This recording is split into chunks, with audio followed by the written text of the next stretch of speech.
Bersatulah Indonesia, jangan pernah terpecah belah. Walau kita berbeda, walau kita tak sama, Radio Republik Indonesia, kita Indonesia sesungguhnya.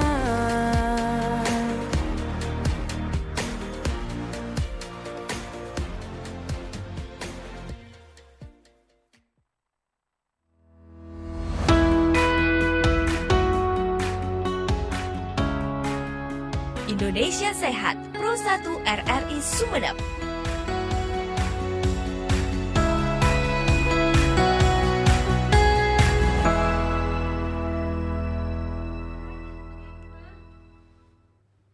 Indonesia Sehat kembali hadir di hari ini Jumat 30 Januari 2026 bersama saya Ani Purnama. Selamat pagi, Assalamualaikum warahmatullahi wabarakatuh, pendengar dan juga pemirsa RRI Sumeneb.net. Kita pagi ini dalam Indonesia Sehat akan membahas tentang penyebab terjadinya penyakit cikungunya di masyarakat. Nanti Anda bisa bergabung juga di 3 jalur telepon ya, 665 396 662 317 atau di 0811 3345 101. Anda juga bisa berkomentar di YouTube RRI Sumeneb.net.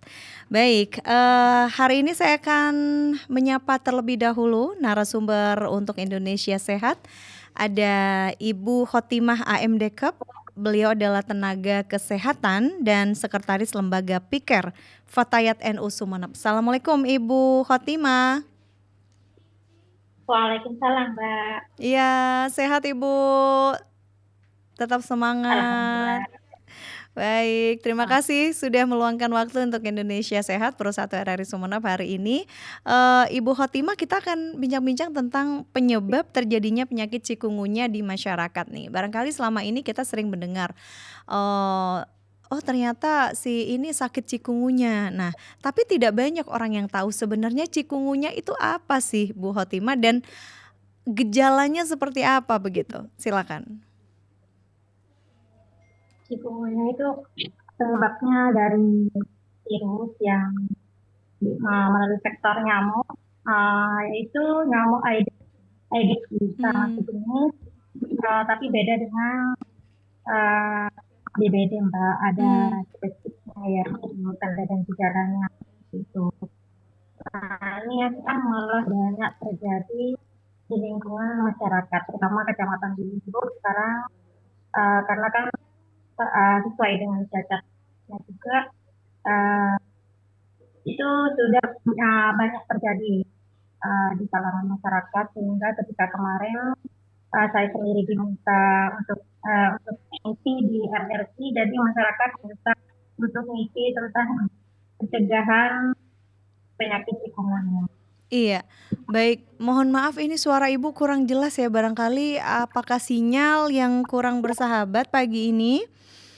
Iya, baik. Kita lanjutkan. Bu Khotimah, sebenarnya apa Ibu penyebab utama dari penyebaran penyakit cikungunya di Indonesia ini? Dari nyamuk itu, Mbak. Nyamuk Aedes aegypti. Dan itu yang menjadi penularan penyakit nyamuk yang disebabkan oleh virus sebenarnya. Virus yang dibawa oleh nyamuk yang menggigit pada orang yang sehat. Oke, jadi virus pada nyamuk yang menggigit orang sehat. Nah, gejalanya orang yang sakit cikungunya ini apa Ibu? Demam atau apa? Biasanya disertai dengan demam yang tinggi, terus bisa nyeri otot yang terjadi, dan juga bisa nyeri otot itu Mbak, bisa terjadi lingu-lingu seperti itu, bisa sampai 3-10 hari terjadinya lingu-lingu. Tapi tidak jarang sekali dapat mengancam nyawa, tidak bisa menyebabkan kematian, jarang sekali terjadi menyebabkan kematian, jarang sekali. Bahkan jarang sekali untuk kasusnya ya Bu ya. Di Sumeneb pernahkah terjadi ini? Kalau untuk kasus cikungunya sendiri memang sudah terjadi, Mbak, Heeh. terjadi. Bukan, maksudnya Yang jarang kasus sampai meninggal karena cikungunya maksud saya? Pernah? jarang, Mbak, jarang. Mmm. Kayaknya masih belum ada, tapi kecuali itu ada penyakit penyerta yang kronis, itu Mhm. bisa menyebabkan kematian. Dan sebenarnya bisa sembuh dengan sendirinya dengan cara bed rest total dan juga harus perbanyak cairan. Mhm. Nah, kalau kita punya gejala-gejala cikungunya ya, demam tinggi antara 3 sampai maksimal 10 hari, terus linu-linu begitu, perlukah, langsung berobat ke, puskesmas atau rumah sakit begitu, Ibu? Atau cukup dengan istirahat di rumah, banyak minum air? Ya, Mmm. bisa kita lakukan perawatan dasar di rumah. Jika Mhm. demamnya 3 hari berturut-turut, langsung saja dibawa ke puskesmas untuk Mhm. mendapatkan anti nyeri sama anti demam, seperti itu, Mbak. Dan juga bisa dilakukan perawatan pengecekan laboratorium. Di situ memang ada tes untuk cikungunya, itu di situ nanti akan dapat tes IgG sama IgM, seperti itu. Kalau untuk mendapatkan vaksin memang masih belum ada untuk vaksin luasnya ya, untuk Mhm. kasus cikungunya. Mhm. Oke, jadi untuk vaksinnya masih belum ada, tapi untuk perawatan untuk demam dan antibiotiknya ketika rawat di, puskesmas atau rumah sakit itu pasti otomatis diberi itu ya, Bu? Ya pasti ada Oke. terapi nyeri sama antipiretik seperti halnya paracetamol gitu, Mbak. Seperti itu. Ya, baik, saya juga mengundang pendengar dan pemirsa yang akan bergabung, silakan 3 jalur telepon untuk bersama Indonesia Sehat hari ini. Kita masih membahas tentang penyebab terjadinya penyakit cikungunya di masyarakat. Nah, selain disebabkan oleh nyamuk, Aedes aegypti tadi ya, yang kita tahu bahwa nyamuk itu juga merupakan penyebab DBD ya, Ibu, ya? Adakah Ya. penyebab lain? Adakah penyebab lain penyakit cikungunya?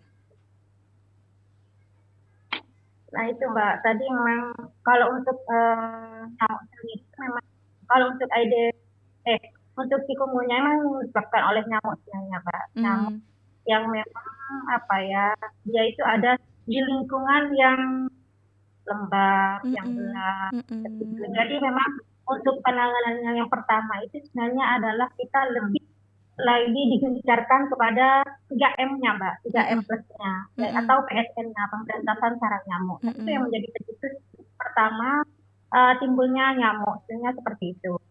Jadi kalau misalnya pemberantasan sarang nyamuknya tidak kita lakukan di Mhm.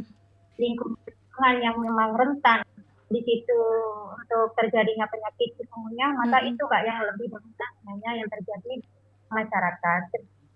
Ketika 3M Plus-nya juga tidak berjalan, juga itu yang akan menjadi pemicu utama. Jadi Mhm. kalau misalnya 3M, M-nya yang pertama itu adalah menguras, seperti itu tidak hanya biasanya kan kebanyakan masyarakat salah mengartikan yang dimaksud dengan menguras itu hanya membuang airnya seperti itu, tanpa mengucapnya seperti Heeh. itu.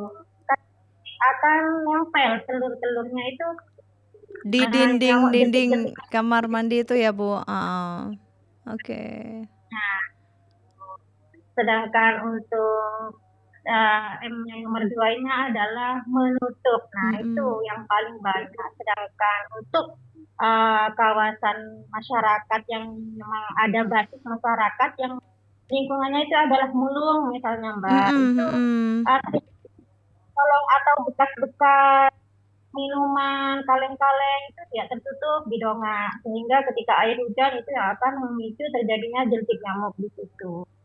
Nah, Mhm. sedangkan M-nya yang nomor 3 itu adalah mendaur ulang sebenarnya. Sedangkan kalau dulu itu adalah mengubur atau membakar ya. Sekarang Mhm. kan sama DLK sudah diartikan sebagai mendaur ulang. Jadi Mhm. selain untuk mengangkat derajat ekonomi kita dengan Mhm. mendaur ulang seperti Mhm. misalnya membuat Mhm. plastik dari bekas-bekas plastik, terus membuat bunga-bunga seperti itu. Mungkin di situ yang diabaikan oleh masyarakat sebenarnya, sehingga pencetus utamanya memang dari kita ya, dari lingkungan kita, dari menjaga kebersihan lingkungan kita sebenarnya. Sedangkan dari plusnya itu Mbak kan tadi 3M plus, jadi bisa dengan memakai sovel kalau di malam hari. Lotion nyamuk ya. Memakai pakaian tertutup seperti itu, pakai celana, pakai baju lengan panjang, atau pemberian ABT di kamar mandi seperti itu. Dan juga penanaman pohon atau daun serai yang bisa tidak membuat betah nyamuk seperti itu. Nah, itu yang hanya untuk kita lakukan agar tidak terjadi cikungunya seperti itu. Hal dasar itu sebenarnya yang harus lebih ditekankan di masyarakat tentang perilaku hidup bersih dan sehatnya dalam rumah tangga seperti itu. Maksudnya yang kita lakukan. Oke, baik. Iya, untuk perbedaan nih Bu Khotimah, perbedaan cikungunya dengan demam berdarah apa Bu? Kan mereka sama-sama disebabkan nyamuk yang sama gitu. Nyamuk yang sama. Nah, ini perbedaan untuk yang cikungunya tadi memang jarang sekali ya untuk mengakibatkan kematian. Tapi kalau untuk yang DB ya itu bisa juga seperti itu. Tapi kalau untuk cikungunya ini Mbak, meskipun karena kan memang biasanya itu terjadi 3 sampai ke 10 hari itu nanti sudah hilang sendiri, sudah sembuh dengan sendirinya. Tapi kalau untuk DB, nah ini yang bisa menyebabkan kematian, ini perlu perawatan intensif memang seperti itu. Ya. Berarti lebih berbahaya DBD ya? Ya, lebih berbahaya DBD dan untuk pemeriksaan laboratoriumnya memang lebih lengkap DBD seperti itu. Oke, kira-kira apa Bu Khotimah faktor-faktor yang meningkatkan resiko penyebaran cikungunya nih Bu? Faktor kembali kepada tadi Mbak, tindakan PHBS-nya, perilaku hidup bersih dan sehat. Faktor ya, perilaku hidup bersih dan sehatnya dengan cara pemberantasan sarang nyamuk. Dengan pemberantasan sarang nyamuk berarti memang harus dimulai dari rumah tangga dulu ya Ibu ya? Oke, baik. Ya, saya kembali mengundang pendengar yang akan bergabung untuk Indonesia Sehat. Kita masih berbincang tentang penyebab terjadinya penyakit cikungunya di masyarakat. Bu Khotimah dan juga pendengar serta pemirsa, Indonesia Sehat segera kembali setelah yang berikut ini.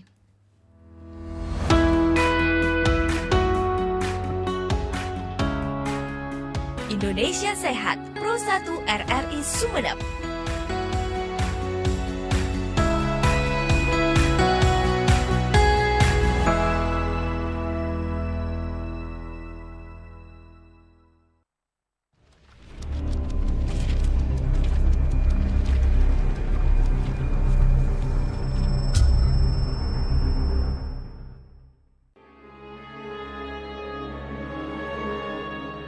Sering kita dengar bahwa Indonesia dijajah selama 350 tahun.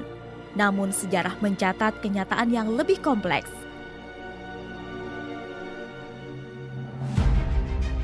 Penjajahan di Nusantara tidak berlangsung lurus dan utuh selama 3,5 abad. Kekuasaan kolonial datang dan pergi. Berbeda waktu, berbeda wilayah, dan sering mendapat perlawanan dari rakyat setempat.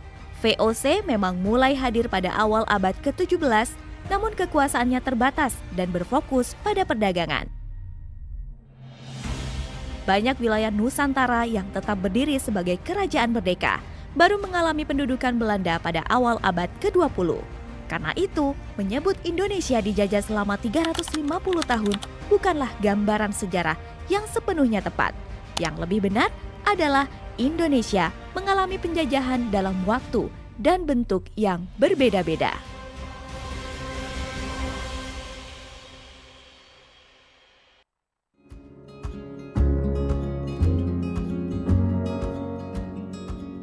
Pertama kali kopi hanya ada di Ethiopia, di mana biji-bijian asli ditanam oleh orang Ethiopia dataran tinggi. Akan tetapi, ketika bangsa Arab mulai meluaskan perdagangannya, biji kopi pun telah meluas sampai ke Afrika Utara dan biji kopi di sana ditanam secara massal.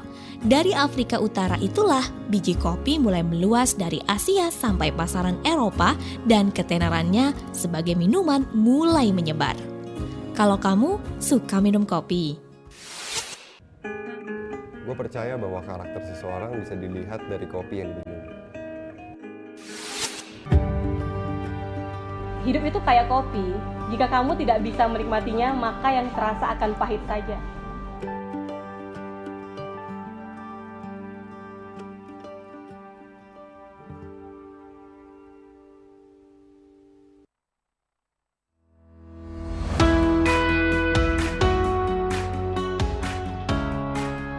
Indonesia Sehat, Pro 1 RRI Sumeneb.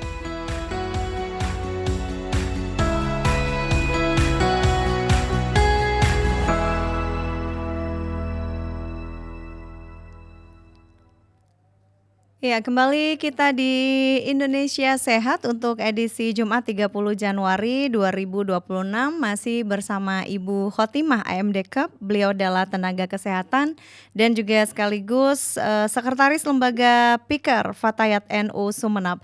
Kita masih membahas tentang penyebab terjadinya penyakit cikungunya di masyarakat. Baik, Ibu Khotimah masih bersama saya? Ya. Oke, Ibu, seperti apa Fatayat NU berperan dalam meningkatkan kesadaran masyarakat tentang bahaya cikungunya ini, Bu? Untuk Fatayat NU melalui lembaga Pikirnya, setelah saya ada di dalamnya, itu kita melalui pendekatan pada setiap tim yang memang di dalamnya banyak terlibat kader-kader posyandu di situ. Jadi dari situ bisa saling memberikan pemahaman dan pengetahuan tentang terjadinya cikungunya yang terjadi di masyarakat. Bisa kita langsung memberikan penyuluhan per kelompok ataupun kita bisa memberikan penyuluhan individu ke kader yang aktif di Fatayat NU. Nah, adakah kegiatan kegiatan yang rutin dilakukan nih Bu untuk memberikan penyuluhan-penyuluhan kepada masyarakat dari Fatayat NU sendiri untuk kesehatan khususnya tentang penyakit cikungunya ini, Bu Khotimah? Sejauh ini sudah dilakukan tapi tidak secara keseluruhan. Mungkin kita ambil yang lebih jangkau dan memang lebih rentan terjadinya penyakit cikungunya.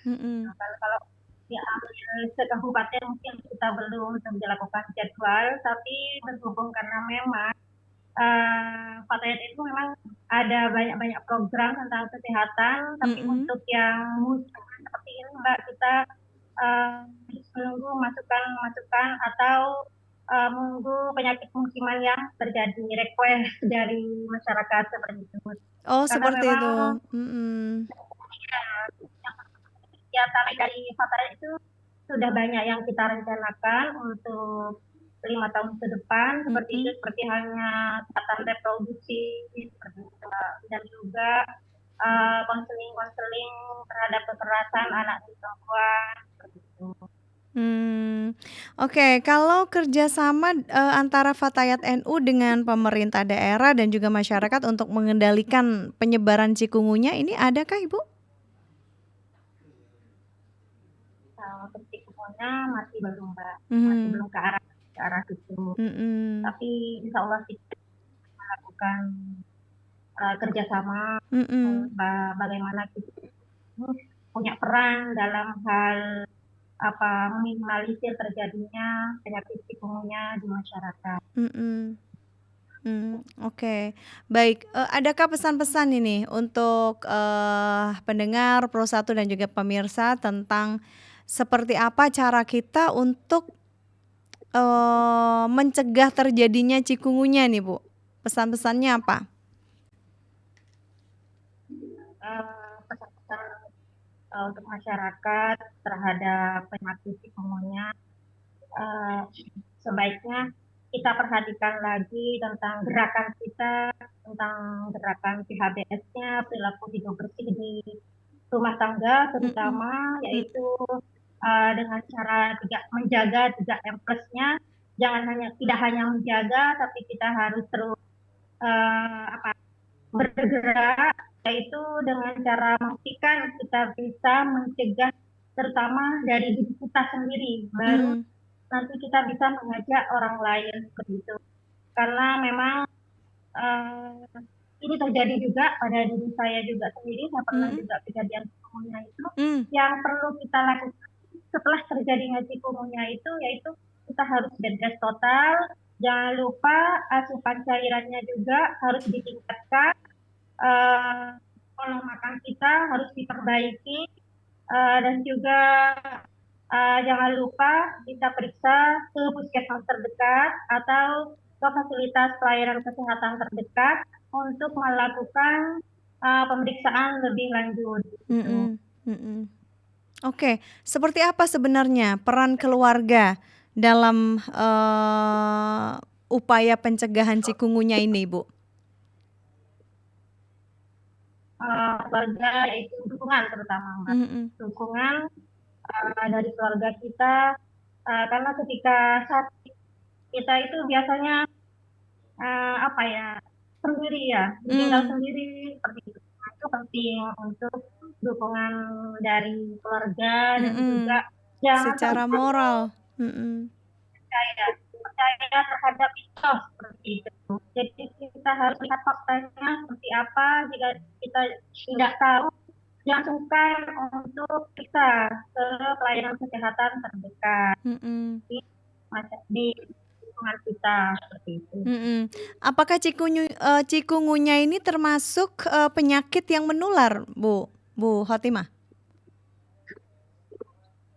Ya, itu kan virus, Mbak. Virus ya yang disebabkan yang dibawa oleh nyamuk, disebabkan oleh nyamuk menggigit kepada yang sakit ya gitu. Nah, ini juga sama halnya TB, tapi bedanya tadi kan kalau manifestasinya dari chikungunya itu kan biasanya, Mbak, ya nyeri ya, nyeri demam juga, nyeri otot, sama nyeri tulang, juga timbul ruam gitu, ruam merah. Ruam. Nah, itu nanti itu biasanya nanti akan hilang ya. Gejala seperti itu 3-10 hari. Hanya saja kebanyakan itu nyeri sendinya nanti itu bisa sampai 1 bulan gitu ya, dari berminggu sampai 1 bulan.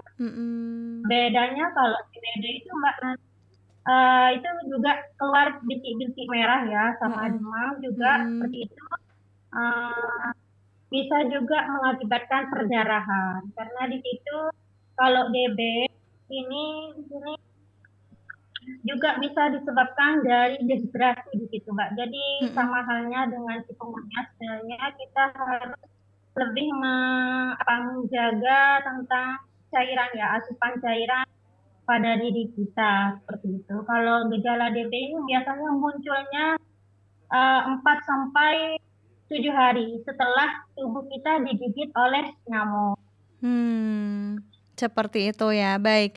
Kalau dari Fatayat NU sendiri seperti apa untuk membantu masyarakat yang terkena dampak cikungunya, Bu Khotimah? Adakah program khusus nih, Bu? Kalau untuk program khususnya, karena ini kan Mbak, musiman ya, musiman. Jadi kita itu pendekatannya yaitu memberikan pemahaman gitu. Terus membuat leaflet atau poster-poster terkait chikungunya seperti itu. Oke, jadi untuk bukan konsultasi, istilahnya sosialisasi yang diberikan oleh Fatayat NU khususnya kepada masyarakat itu pun juga menunggu request atau permintaan dari masyarakat, begitu ya? Akan membahas apa begitu kali ini, seperti itu Ibu? Karena kan ya terkait tadi itu Mbak, Karena penyakit musiman. Proker juga itu kan sudah tersusun untuk 5 tahun. Yang ini bisa kondisional, maksudnya seperti itu. Oke. Kondisi tergantung sudah seperti itu ya. Nah ini kan seperti ini bisa kita lakukan gerak cepat, bersifat urgent seperti itu. Oke, seperti itu. Jadi Kalau seperti ini Mbak, kalau untuk di prokernya Pattaya itu memang sudah ada kan tempat di mana seperti itu, sasarannya apa, siapa. Sedangkan kalau untuk kasus yang seperti ini kan tidak mengenal usia sebenarnya gitu. Jadi kita bisa masuk di mana, baik di posyandu, di majelisnya Pattaya seperti itu.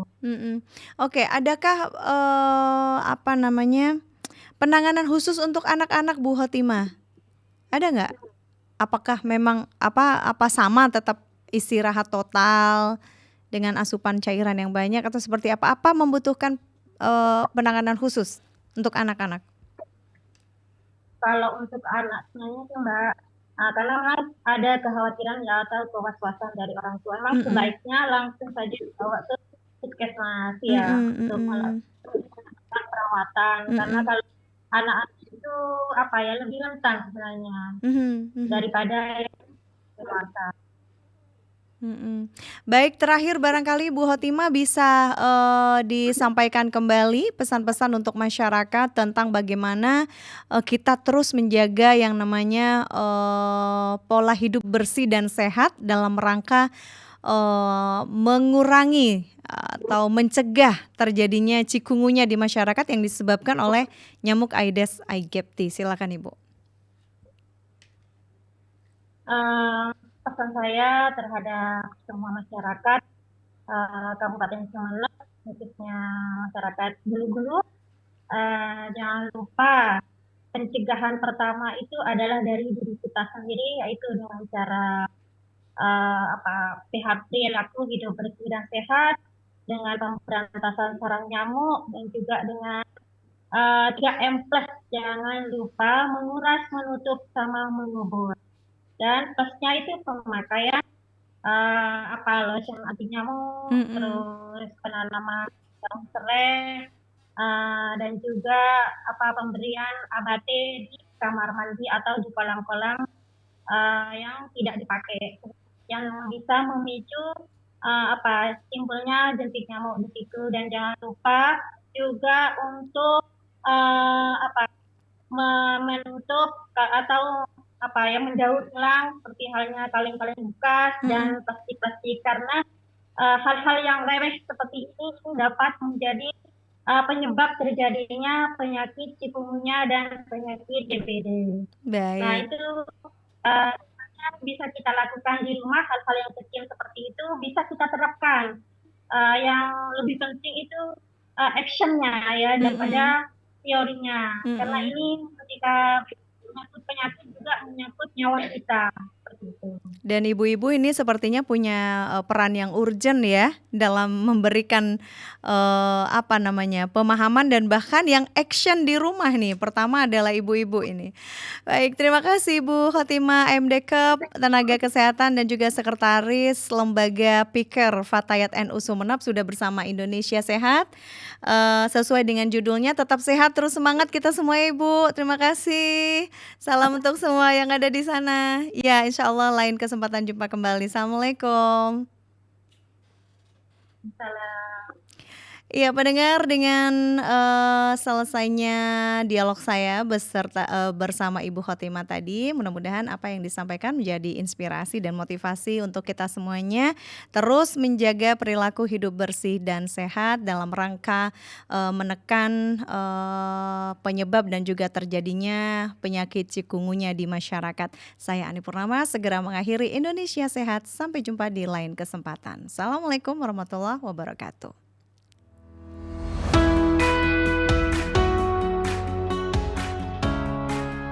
Indonesia Sehat, Pro 1 RRI Sumeneb.